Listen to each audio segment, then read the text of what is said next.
Did you know medieval matchmaking wasn't always about true love and chivalry? Were fortunes and futures really just pawns in a high-stakes game of social climbing, all happening between the years 500 and 1500 CE? If you think modern dating has its challenges, try navigating the treacherous waters of medieval courtship, where a misstep could cost you everything. Number 1.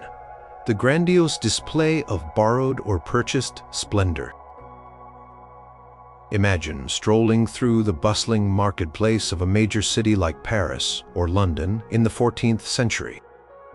The air is alive with the chatter of merchants, the scent of spices, and the vibrant colors of silks and wools.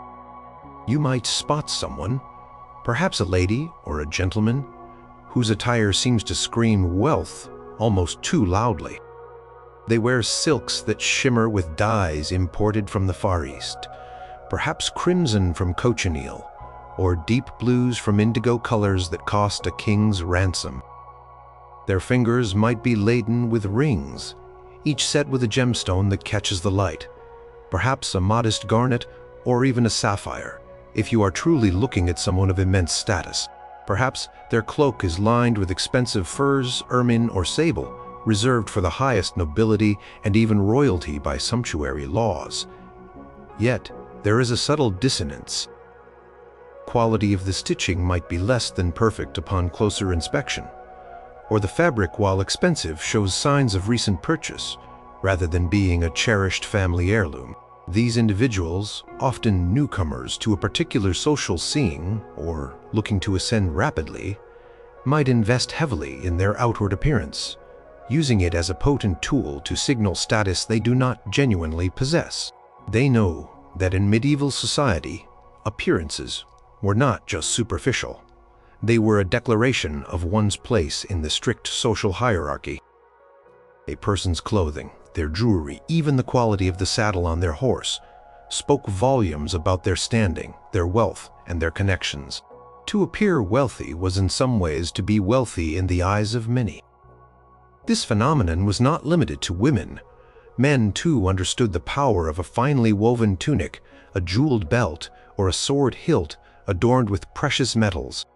A knight with a gleaming suit of armor, though perhaps purchased on credit or borrowed, could command respect and attention far beyond his actual landholdings. Consider the detailed provisions of sumptuary laws, which were common across medieval Europe. These laws explicitly dictated what certain social classes were allowed to wear. For instance, in England, statutes in the 14th century specified that only knights with a certain income or gentlemen of equivalent status could wear cloth of gold or silver or certain expensive furs. Commoners were restricted to plainer wools and more muted colors. Person flaunting such forbidden luxuries immediately raised questions. Were they truly of the rank they pretended, or were they attempting to deceive? Person eager to impress a wealthy suitor, particularly one of higher standing, might deliberately flout these laws, betting that the visual impression of wealth would outweigh the risk of being fined or chastised. They might argue it was a gift, or from a distant family, crafting elaborate stories to explain their ostentatious display. The source of their apparent wealth might also be vague. If pressed, they might speak in generalities about a rich uncle overseas or ancient family lands that were somehow inaccessible at the moment. Their servants, if they even had any, might seem ill-fitted for their roles, perhaps too few or dressed in livery that again seemed slightly off, hinting at a new acquisition rather than long-term employment.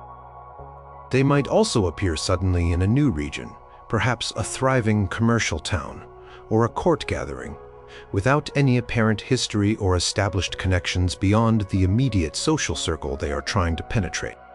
Their carriage, if they arrived in one, might be grand, but the horses pulling it might seem tired or less well-groomed than one would expect from a truly wealthy household. Their conversation might also subtly hint at this artificiality. While they might boast of grand possessions, they might be surprisingly reluctant to invite you to their supposed estates, or discuss the specifics of their daily life there. They might always be just passing through or staying with acquaintances, never truly establishing a permanent base that could be scrutinized. Their claims of vast inheritances might not align with common knowledge of local noble families or the general economic conditions of the time. For instance, if they claimed to be from a powerful family in a region recently devastated by war or plague, their apparent opulence would be highly suspect. A truly wealthy individual would likely have established and recognized connections, their family's name and status well known. Someone attempting to appear wealthier than they were would rely on a fresh face and a bold presentation to make their initial captivating impression. This elaborate facade served a clear purpose: to attract a suitor of significant means. In a society where marriage was often a strategic alliance, appearances were everything. A suitor from a noble family looking to strengthen their lineage or acquire new wealth might be drawn to the promise of a seemingly prosperous match. The display of luxury suggested that the individual themselves possessed a substantial dowry or inheritance, or at least came from a family capable of providing one. It signaled access to resources, influence, and a comfortable lifestyle. However, a shrewd observer, one familiar with the nuances of true medieval wealth, would notice the subtle cracks in the gilded exterior. They would see the effort, the forced grandeur, and perhaps the underlying desperation masked by the shining silks and sparkling jewels. This individual was playing a role, hoping their lavish display would lead to a swift and advantageous union before their true circumstances became clear. They banked on the dazzle to distract from the reality, hoping to secure their future through the power of pure illusion. Number 2. The evasive answers regarding their own past and origins. When you met someone in medieval society, particularly someone of potential marriageable age or status, the immediate questions would almost invariably turn to their lineage and their origins. This was not idle gossip. It was fundamental to establishing trustworthiness, assessing social standing, and understanding potential alliances. In a world without widespread identity documents, a person's history was their passport. Where were they from? Who were their parents? What was their family standing in their home region? What lands did their kin hold? These were not just polite inquiries. They were essential for due diligence before any serious courtship could begin. A marriage was not just between two individuals. It was a pact between two families, and knowing the roots of the other party was paramount. Imagine a scene in a great hall during a feast, perhaps in a castle in Aquitaine in the 12th century. A captivating stranger has arrived, perhaps accompanying a minor noble or simply presenting themselves with a letter of introduction from someone distantly known. When the topic of their background arises, their answers might be conspicuously vague or shift direction, like a fox in a hunt. Instead of offering clear details about their ancestral estates, they might speak in generalities about the northern lands or a distant province. When asked about their parents, they might refer to them as honorable folk or pillars of their community, but avoid naming specific titles, lands, or even their full names. If they do mention names, they might be of families far away, making verification difficult, or names that are too common to pin down. Conversation might veer away from specifics to broader, more romanticized descriptions of their childhood or travels. They might focus on adventures they've had, grand sights they've seen, or misfortunes they've overcome, rather than the mundane but crucial details of their family's holdings or social stand. For instance, instead of stating, "My father is Lord Reginald of Stonehaven Castle, which holds 3 villages and a productive mill," they might say, "My family holds ancient lands near a great forest where we live simply but with honor." The lack of specificity was a major red flag. In a society where status was inherited and meticulously tracked, Vagueness about lineage suggested either a low birth attempting to pass for high, or a shadowy past that could not withstand scrutiny. Sometimes, the evasiveness might be coupled with a remarkable lack of knowledge about local customs or common historical events that someone of their supposed background should readily know. They might make small cultural missteps, mispronounce local plasmas, or be unfamiliar with local legends or political currents that someone genuinely from their claimed region would easily recall. If they claimed to be from a prominent merchant family from a bustling city like Bruges, yet showed no understanding of the intricacies of the wool trade or the Hanseatic League, it would raise eyebrows. Such details, seemingly minor, could expose a fabricated identity. Furthermore, their account of their past might subtly shift over time. What began as a tale of a deceased wealthy guardian might later morph into a story of an estranged family member or a fortune lost to an unforeseen disaster. These inconsistencies, if noticed, would accumulate. A persistent suitor or a watchful family member might employ messengers or even send scouts to the claimed region to verify their story. Such investigations were common practice for significant unions. If the messengers returned with news that no such family or estate existed, or that the person's true background was far humbler than claimed, the deception would be exposed. The motives for such evasiveness were varied, but often centered on social climbing or escaping a difficult past. Perhaps they were a younger child of a minor noble house with no inheritance, hoping to secure a richer future through marriage. Perhaps they were of common birth, but possessed charm and ambition, seeking to marry into a higher social stratum. Or perhaps they had a secret past, such as being disinherited, exiled, or even having committed a minor offense that would be scandalous if discovered. A person from a truly noble or prosperous family would have no reason to hide their identity. Indeed, they would flaunt it, as it was their greatest asset in the marriage market. Their family name alone would open doors and establish their bona fides. Therefore, when a prospective suitor's background remained stubbornly shrouded in mystery, when their answers were always just a little too vague, or when their stories didn't quite line up, it signaled a fundamental untrustworthiness. It suggested that their true history, if revealed, would diminish their perceived value as a marital partner, exposing them as less wealthy, less well-connected, or less respectable than they sought to appear.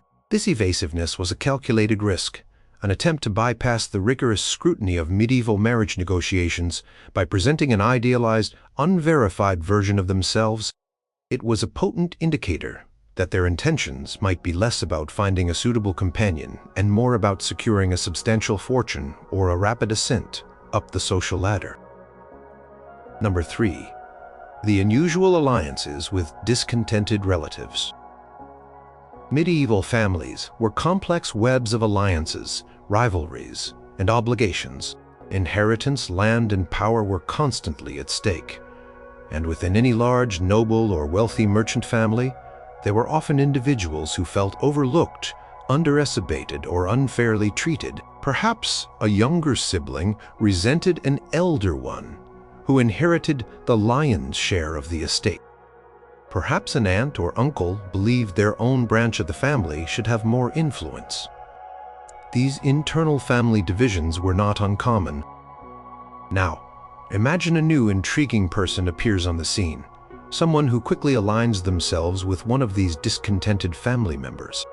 This alliance is not just friendly, it seems strategic, almost conspiratorial. Picture a grand household, perhaps a sprawling manor in the English countryside during the 13th century. The lord of the manor has several children, and perhaps a younger son, Geoffrey, feels perpetually overshadowed by his older brother, Thomas, the heir. Suddenly, a charming lady, Eleanor, arrives, perhaps claiming distant kinship or simply appearing through introductions at court. Instead of trying to win favor with the lord or the heir, Eleanor almost immediately gravitates towards Geoffrey. She listens intently to his complaints about his lack of prospects, his grievances against his elder brother, and his dreams of acquiring more land or influence. She validates his frustrations and subtly encourages his resentments. Their conversations are often hushed, held in secluded corners of the castle, and they frequently exchange knowing glances. This unusual alliance serves a specific purpose for the outsider. By cultivating a relationship with a discontented relative, they gain an insider's perspective on the family's dynamics, its vulnerabilities, and its wealth. The disgruntled relative, often blinded by their own grievances, might unwittingly reveal sensitive information, details about the family's finances, the extent of their land holdings, the health of the patriarch, or even the terms of wills and dowry agreements. This information is invaluable to someone seeking to marry into wealth. They learn not only the extent of the family's assets, but also the best pathway to access them, perhaps by subtly influencing the discontented relative to advocate for a hasty marriage or to sow discord that might benefit the outsider. The discontented relative, for their part, might be easily manipulated. They might see the charming outsider as an ally who understands them, someone who might help them gain the power or recognition they crave. They might even believe that by helping the outsider secure a marriage to the family's main heir or a wealthy member, they themselves will gain influence or a share of the spoils. They become an unwitting pawn in a larger game. For instance, if the outsider is trying to marry the heir, they might convince the discontented sibling that if they help facilitate the union, they will be rewarded with a better position or more autonomy once the new couple is established. They might promise to speak on their behalf to champion their cause or to ensure they are finally recognized. Such alliances could manifest in various ways. The discontented relative might actively lobby for the outsider's suitability as a match, exaggerating their virtues or downplaying any perceived flaws. They might relay private conversations from the main family members, giving the outsider an advantage in negotiations or an understanding of which points to press. They might even orchestrate chance meetings or create opportunities for the outsider and the target suitor to spend time together, isolated from the watchful eyes of more discerning family members. They become the outsider's advocate within the family, unknowingly sabotaging their own family's careful consideration of a potential marriage partner. Consider a powerful merchant family in Florence in the 15th century. Patriarch, a shrewd and cautious man, is carefully vetting potential husbands for his daughter. His younger brother, ambitious and prone to gambling, feels stifled by his elder sibling's control. A cunning outsider, perhaps a seemingly prosperous but actually indebted merchant from Venice, strikes up a friendship with the younger brother. The Venetian merchant listens to the brother's laments about his limited funds and lack of independence. He then subtly suggests that if the daughter marries someone of the Venetian's connections and understanding, the family's wealth could grow exponentially, benefiting everyone, including the younger brother. The Venetian then offers to help the brother with a lucrative but ultimately rigged trade deal, further entangling him and making him more amenable to the Venetian's marriage proposal for the daughter. This type of alliance is unusual because a truly upright suitor, one genuinely interested in a family, would seek to build good relations with all members, especially the heads of the household. They would not strategically isolate a disgruntled member to exploit their frustrations.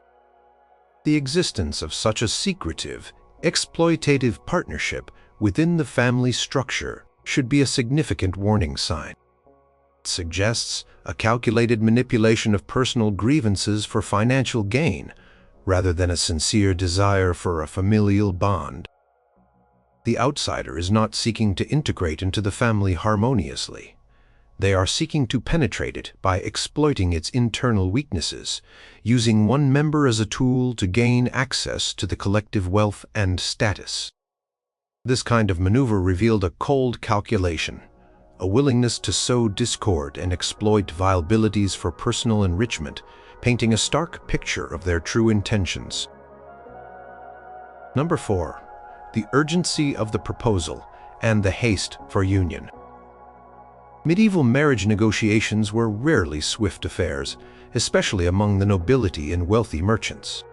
They were intricate processes involving lawyers' family councils, the exchange of detailed inventories of property, and often lengthy discussions about dowry, dower, and inheritance rights. Weeks, months, and sometimes even years could pass between the initial discussions and the final sealing of the marriage contract. This was a deliberate pace designed to ensure that both families had ample time to conduct due diligence, assess the character and health of the prospective spouses, and solidify all financial arrangements. A marriage was a major economic and social alliance, not a spur-of-the-moment decision. Therefore, a sudden, almost desperate urgency for a quick union should raise immediate alarms. If a suitor or their seemingly persuasive representative begins to press for an immediate engagement or a marriage ceremony within an unusually short time frame, without allowing for customary investigations or lengthy negotiations, it is a significant warning sign. They might present various excuses for this haste: a sudden, pressing need to return to their lands, an impending legal deadline, the delicate health of a distant relative whose blessing is needed, or even a fabricated threat that requires immediate action to secure their future. A young baron, recently widowed and still grieving, is approached by an enchanting lady of supposedly noble birth from a neighboring territory.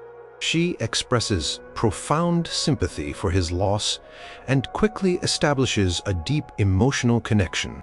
Within weeks, she begins to gently, but persistently, urge him towards marriage. She might say that her family is demanding her return, or that a rival suitor is pressing her, or that she fears for her safety without the protection of a powerful husband.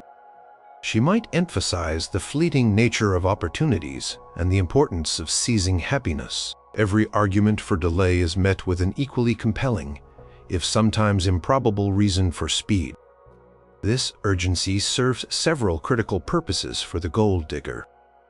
Firstly, it limits the time available for the suitor's family to conduct thorough background checks. Sending envoys to distant lands, verifying claims of wealth, or investigating family histories took considerable time and resources. Quick marriage prevents such investigations from being completed, allowing any fabricated claims or hidden debts to remain undiscovered. The less time for scrutiny, the better for someone with something to hide. Secondly, it can overwhelm the suitor, particularly if they are susceptible to emotional manipulation or are in a vulnerable state, like the grieving baron. The relentless pressure can make them feel that they must act quickly or lose a seemingly perfect match. Thirdly, a rapid union might preempt the involvement of more cautious family members or legal advisors. In many medieval societies, marriage contracts were intricate legal documents, often drawn up by scribes and lawyers, witnessed by multiple parties, and sometimes requiring the approval of a feudal lord or even the church. By rushing the process, the gold digger might aim to sign a less advantageous contract, or one that is missing crucial protections for the suitor's assets, or that grants the gold digger more immediate control over funds or property than would normally be permitted. They might even try to bypass the creation of a formal dowry agreement, promising a large dowry that never materializes after the marriage is sealed. The narrative crafted around the urgency might also be highly emotional, focusing on romantic ideals or dire circumstances rather than the practicalities of a union. They might speak of love at first sight, a divine destiny, or a desperate need for security, all designed to bypass logical consideration. They might paint a picture of an immediate threat, a tyrannical guardian, an impending famine, a hostile neighbor, which can only be averted by an immediate marriage to the suitor. The emotional appeal is meant to cloud judgment and bypass the rational, calculated approach typical of medieval marriage. Any legitimate suitor, even one genuinely in love, would understand and respect the need for proper negotiations and family approvals. They would patiently await the outcome of investigations and engage in the necessary discussions regarding settlements and inheritances. An individual who continually pushes for a rushed ceremony, who dismisses concerns about due diligence, or who expresses impatience with the traditional steps of engagement, is signaling that they have something to hide or that their primary motivation is to secure the suitor's wealth before their true intentions or circumstances. Their haste is a tactical maneuver, a race against the clock to secure their prize before the truth catches up. Number 5. Their remarkable indifference to your personal virtues or character. In medieval society, especially among the nobility and wealthy classes, personal character and reputation were not merely pleasantries. They were vital components of a person's worth. A man's bravery in battle, his piety, his generosity, his wisdom in governance, or his skill in managing his estates were all highly valued virtues. For a woman, qualities like chastity, modesty, domestic competence, piety, and the ability to bear healthy children were paramount. When families negotiated a marriage, they were not just assessing wealth and lineage.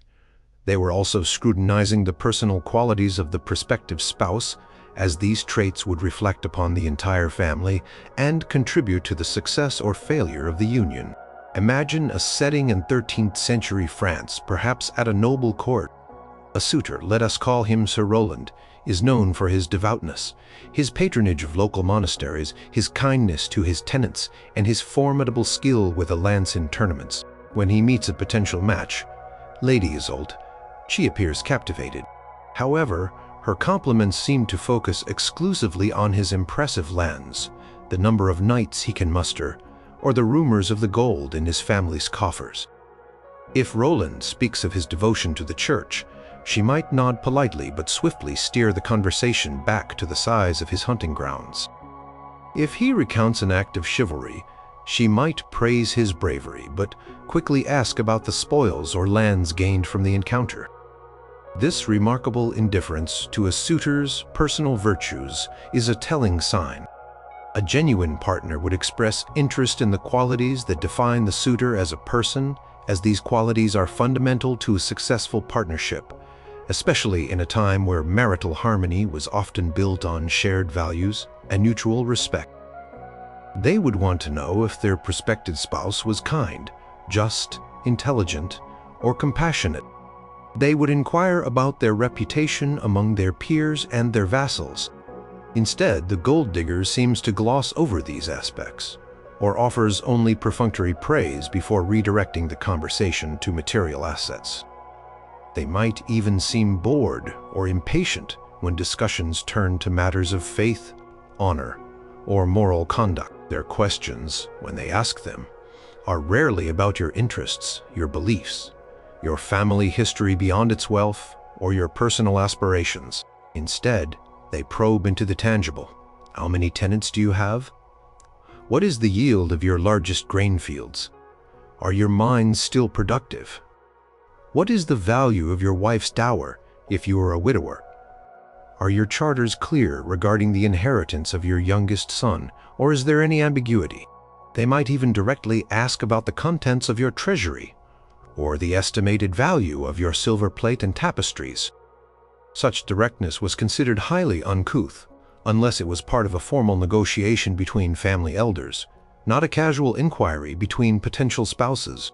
This behavior suggests that the gold digger is treating the prospective marriage as a purely transactional affair. They are not looking for a partner for life, someone with whom to share joys and sorrows, or someone whose character they admire.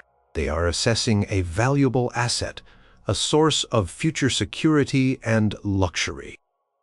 Their focus is solely on the potential return on investment, measured in land, coin, prestige, and influence. The suitor's personal integrity, their moral compass, their kindness, or even their physical attractiveness become secondary, almost irrelevant, to the primary objective of securing a wealthy match. Consider a noblewoman in medieval Italy, known for her sharp intellect and deep knowledge of classical texts, a rare and highly valued quality for a woman of her time. A suitor approaches her seemingly enchanted. Yet, when she discusses her love for learning or her philosophical musings, he quickly changes the subject to her family's extensive silk trade or their Florentine banking connections. He might comment on her beauty in a general way, but never on her wit or her wisdom. His compliments are always tied to her potential as a means to an end, rather than an appreciation of her unique qualities. He might praise her potential for a grand household, rather than her gracious spirit. Person genuinely seeking a life partner, even in an era of arranged marriages, would still express a desire for compatibility, for shared values, and for a pleasant domestic life. They would show an interest in the suitor's health, their habits, their temperament, and their ability to lead or manage a household. The absence of such interest and the overwhelming focus on material gain indicates a stark lack of genuine affection or respect. It signals that the gold digger views the suitor as little more than a living embodiment of wealth, a key to a more luxurious future, rather than a human being worthy of their admiration or affection for their intrinsic qualities. This singular focus on the purse, rather than the person, reveals their true intentions. Number 6. The constant requests for lavish gifts and costly trinkets. Gift-giving was an integral part of medieval courtship and social interaction. It served as a demonstration of affection, a symbol of commitment, and a way to cement alliances. A suitor might present a lady with a small piece of jewelry, a finely bound book, or a hunting hawk as a sign of his intentions and generosity. Similarly, a lady might give a suitor a token, perhaps an embroidered scarf or a ribbon to signal her favor. However, there was a customary etiquette to these exchanges, often reflecting the social standing of both parties and the stage of the courtship. Subtle, meaningful gifts were preferred, not overtly extravagant demands. Enter the gold digger. Their requests for gifts often transcend polite exchange and border on blatant demands, escalating in cost and extravagance with remarkable speed. They might admire a specific jewel worn by another lady at court, then subtly or not so subtly hint at how well it would suit them. They might express a sudden urgent need for a new gown made of the finest Venetian silk, or a set of pearls, or a hunting falcon trained to an impossibly high standard. These requests are not framed as favors or tokens of affection, but rather as necessities or entitlements. Consider a merchant in Genoa in the 13th century, a man of considerable wealth, but perhaps a less polished demeanor. He is captivated by a lady who has recently arrived in the city, famed for her beauty and supposedly high connections.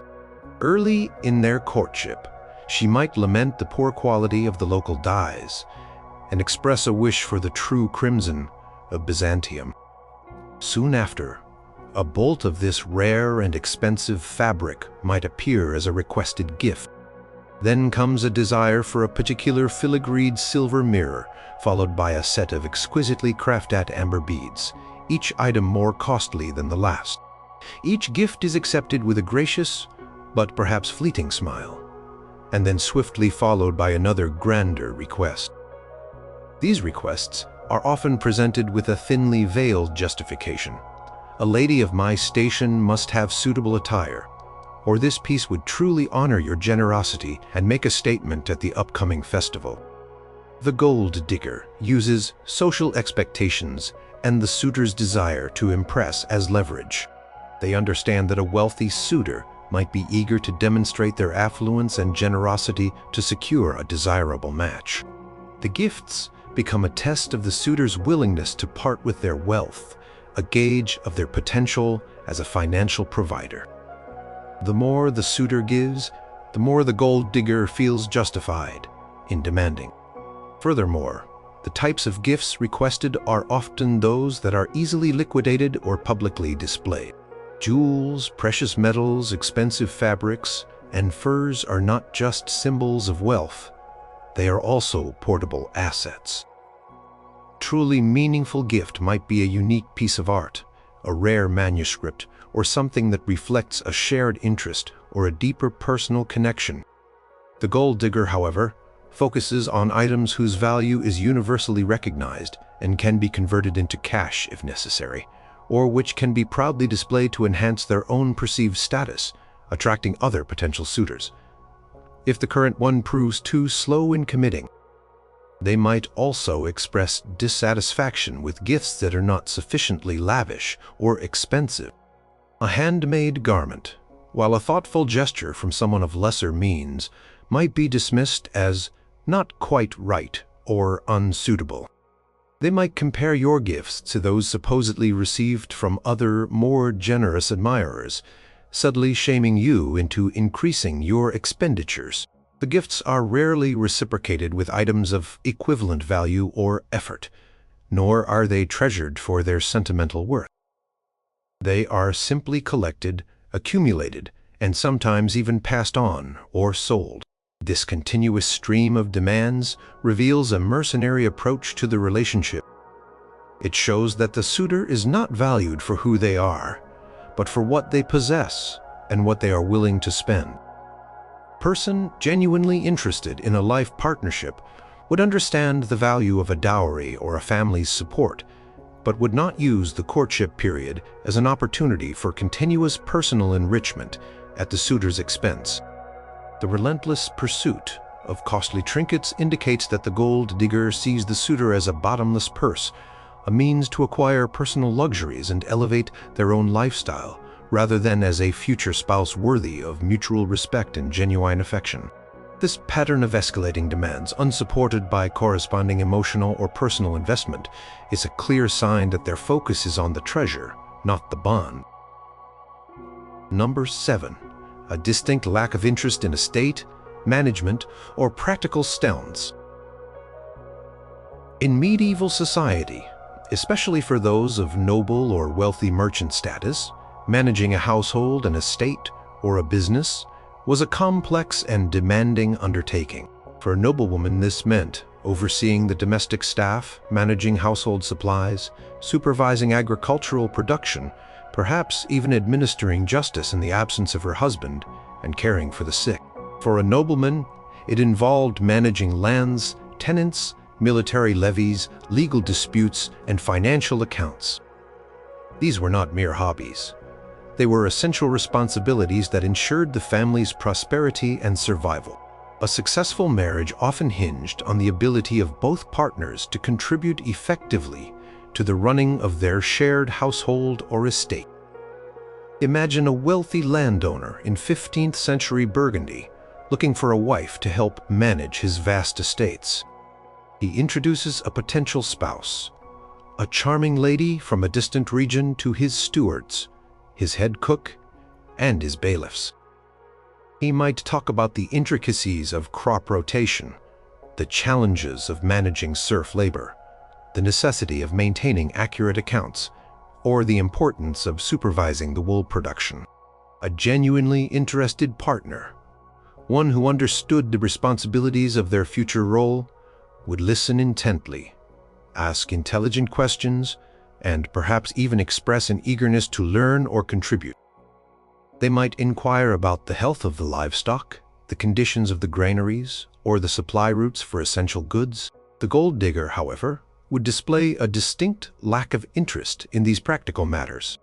When discussions turned to the mundane but vital details of estate management, their eyes might glaze over. They might change the subject abruptly, offer vapid comments, or feign illness to avoid engaging. They might express a desire for a life of leisure and indulgence, far removed from the dirt and toil of land management or the tediousness of financial ledgers. For example, if the suitor speaks of the challenges of draining a marsh to create new arable land, the gold digger might respond with a comment about how lovely it would be to have a formal garden instead, completely missing the practical importance of the conversation. Their questions, if any, would be superficial and betray a fundamental misunderstanding of the realities of medieval wealth, creation, and maintenance.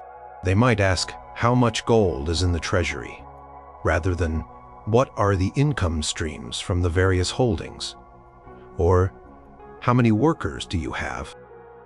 They might express disdain for the laborious aspects of managing a large household, preferring to speak only of the luxurious outcomes, grand feasts, fine clothing, and lavish entertainments. They might expect an army of servants to handle every detail, even those traditionally overseen by the lady or lord of the house. This disinterest extends beyond estate management to other practical skills expected of a medieval noble or wealthy individual. A noblewoman was often expected to have a basic understanding of medicine and herbal remedies, to oversee the training of domestic servants, and to manage a household budget. A nobleman was expected to be competent in warfare, horsemanship, hunting, and often rudimentary literacy for administration. The gold digger might display a shocking incompetence or a complete lack of inclination for these essential skills, instead relying entirely on others. They might dismiss learning how to read accounts as beneath them, or refuse to learn about the common illnesses of their future tenants. Consider a daughter of a wealthy merchant family, whose prosperity depended on intricate trade networks and careful accounting. A suitor seeking her hand might demonstrate a keen interest in her family's business, perhaps asking about the challenges of shipping goods across treacherous seas or the complexities of currency exchange. The gold digger, however, would likely only ask about the total value of the family's goods or the profits from their latest venture, without any curiosity about the mechanisms that generate such wealth. They would have no interest in the practicalities of the ledger books, the perils of investment, or the nuances of supply and demand. This profound lack of engagement with the practicalities of wealth is a critical warning. It suggests that the individual is interested only in consuming the fruits of labor and inheritance, not in contributing to their preservation or growth. They view wealth as a static resource to be exploited, rather than an active enterprise that requires constant attention and skillful management. A genuine partner would understand that their role, regardless of gender, involves active participation in the running of the household or estate, ensuring its continued prosperity for future generations. The gold digger, by contrast, seeks a life of pure consumption, signaling that their primary goal is to live off the suitor's existing resources without any intention of sharing the burdens or responsibilities that come with them. This disinterest in the very foundations of medieval wealth is a clear indicator of their true extractive motivations. Number 8. The sudden appearance and overly enthusiastic pursuit. In medieval society, particularly among the upper echelons, social circles were often quite rigid and geographically defined. People of standing usually had established family connections, known reputations, and a clear history within their region or among a particular network of families. Newcomers, especially those appearing without strong, verifiable introductions, were often viewed with a degree of suspicion, at least until their background could be thoroughly vetted. Marriages, as mentioned, were strategic alliances, and thus who you married was as much about who your family was as it was about who you were. Imagine a grand tournament held near a castle in the heart of France during the 11th century. Knights and nobles from across the region gather. Suddenly, a strikingly handsome and matic knight appears, seemingly from nowhere. He is not known to the local lords, nor do his retainers recognize his family's colors. Yet he immediately sets his sights on the wealthiest unattached lady present. Perhaps the daughter of the local duke, or a powerful heiress. His pursuit is not just polite. It is relentless, almost aggressive in its enthusiasm. He showers her with attention, compliments, and overt displays of devotion, often within days of meeting her. This sudden appearance, coupled with an overly enthusiastic and focused pursuit of a specific wealthy individual, is a major red flag. A legitimate suitor would usually have been known to the family, or their family would have initiated contact through proper channels, often involving intermediaries and letters of introduction over a period of time. There would be a gradual unfolding of courtship, allowing both parties and their families to assess compatibility and suitability. The gold digger, however, operates on a different timeline. They have arrived with a specific target in mind, and need to secure the match quickly before their lack of genuine roots or their true intentions are discovered. Their enthusiasm is often disproportionate to the actual length of their acquaintance. They might declare profound affection or a sense of destiny after only a few brief encounters. They might speak of love at first sight or an undeniable connection, phrases that might seem romantic but serve to bypass the more practical and cautious considerations of medieval marriage. They might become intensely focused on the wealthy individual, ignoring other eligible people and making it clear that their interest is solely directed at the target. This intensity can be flattering, but also overwhelming, designed to sweep the target off their feet and away from the scrutiny of their family. Furthermore, their pursuit might involve elaborate gestures that seem designed more for public display than genuine affection. They might compose overly flowery poems, make grand promises, or send highly visible gifts, all aimed at creating a narrative of passionate, whirlwind romance. These actions serve to pressure the target into a quick decision and to make it difficult for them to refuse, without appearing cold or unfeeling. The goal is to create a sense of urgency and inevitability around the match. Consider a young woman, perhaps the daughter of a prosperous merchant in Venice in the 14th century, whose family has amassed considerable wealth through trade. A dashing stranger arrives, claiming to be a distant relative of a powerful, noble family from the mainland. He attends every social gathering where she is present, constantly seeks her out for conversation, and showers her with attention. His compliments are effusive, his declarations of admiration almost immediate. He speaks of their shared destiny, even though they have known each other for a mere fortnight. His focus is unwavering, to the exclusion of all other prospects. This intense, almost aggressive pursuit without a preceding period of gradual introduction or mutual acquaintance suggests a strategic move rather than an organic development of affection. It hints at a predetermined agenda where the individual has identified a lucrative target and is acting swiftly to secure the prize.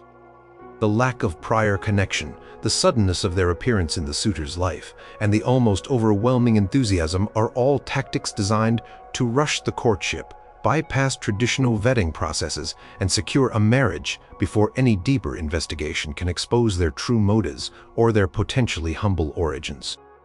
The gold digger wants to seal the deal before the truth can catch up to their carefully constructed facade.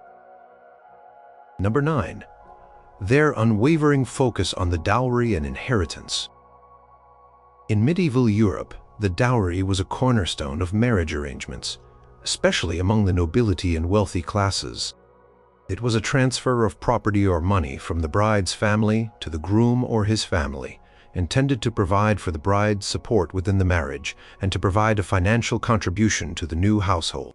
It was also, in many cases, considered the bride's share of her family's inheritance, meant to secure her future. Negotiations over the dowry were often lengthy, detailed, and central to the marriage contract, involving lawyers and extensive documentation. Similarly, inheritance laws and practices dictated who would succeed to lands, titles, and wealth upon the death of family members. Discussions about future inheritances, particularly for those with limited immediate prospects, were also common in marriage negotiations. Now imagine a suitor whose conversation almost invariably circles back to these two topics, the dowry and future inheritances. They might bring it up in casual conversation, during initial meetings, or even before formal negotiations have begun. Their questions are precise, often probing into the minutiae of the family's assets rather than the general state of their wealth. They might ask about the specific value of the dowry, the types of property it would include, land, coin, goods, the terms of its transfer, and its legal protections. Consider a wealthy baron in 12th century England, seeking a suitable husband for his only daughter, Eleanor, an heiress. A charming knight presents himself, seemingly respectable. However, when the baron speaks of Eleanor's admirable qualities, The knight quickly pivots to asking about the precise number of acres in her potential dowry lands, or the number of marks of silver her family intends to bestow. He might ask about the dower provision for her, if he were to precede her in death, or the terms of inheritance if they had children. He seems less interested in Eleanor's character or the standing of her family, and overwhelmingly preoccupied with the financial specifics of the agreement.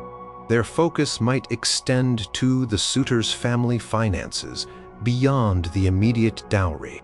They might subtly inquire about the health of elderly family members, the terms of existing wills, or potential disputes over succession.